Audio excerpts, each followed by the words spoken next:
की डरिया पे और कुहू के कोयलिया, अरे अमुआ की डरिया पे और कुहू के कोयलिया, कहो कैसे कमिलना होई हो, कहो कैसे कमिलना होई हो।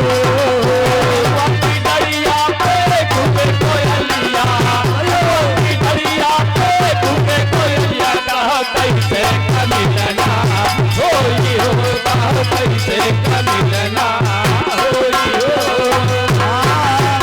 अरे अमुआ की डरिया पे कुहू के कोयलिया, अमुआ की डरिया पे कुहू के कोयलिया, कहो कैसे कमिलना होई हो, कहो कैसे कमिलना होई हो।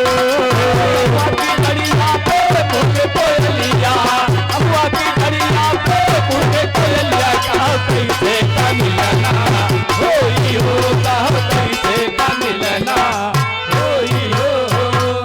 तर्ज यही है, लेकिन कवि ने लिखा अरे जब राम में, अरे जब राम में मनवा और रमा नहीं तो भक्ति भजनवा, का होई तो भक्ति भजनवा का होई।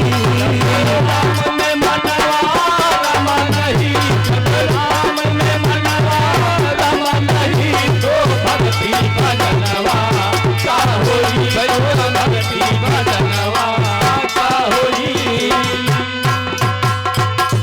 बताया गया कि जब राम में मनवा रमा नहीं तो भक्ति भजनवा का होई।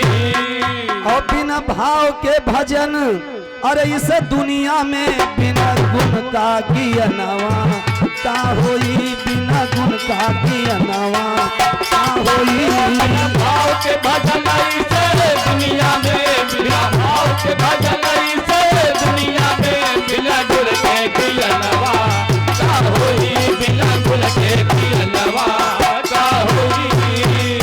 बताया गया कि जब राम में मनवा रमा नहीं, अगर भगवान के भजन में, भगवान की भक्ति में मन रमा नहीं तो भक्ति भजन नहीं हो पाएगा।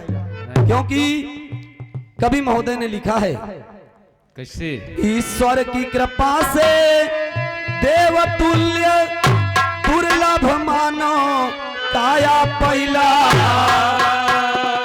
अरे काटा धरी रात, अरे काटा धरी रात, अरे अंधियारे में भिन्न सारे दिया नवा का होई, भिन्न सारे दिया नवा का होई। काटा धरी रात अंधियारे में, काटा धरी रात अंधियारे में, भिन्न सारे दियनवा का होई, भिन्न सारे दियनवा का होई।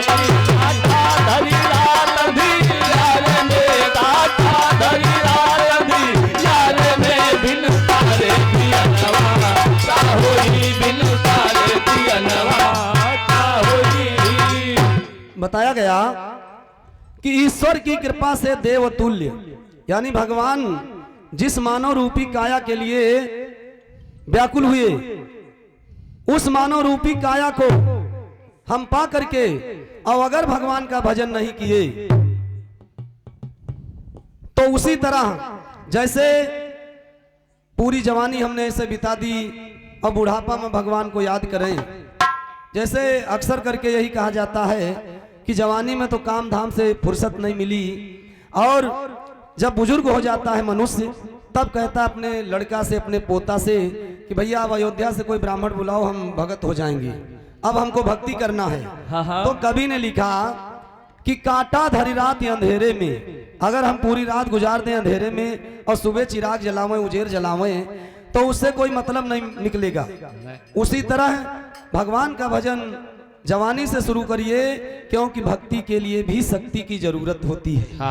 अगर ताकत नहीं है तो भगवान भजन भी नहीं हो पाएगा, भक्ति भी नहीं हो पाएगी।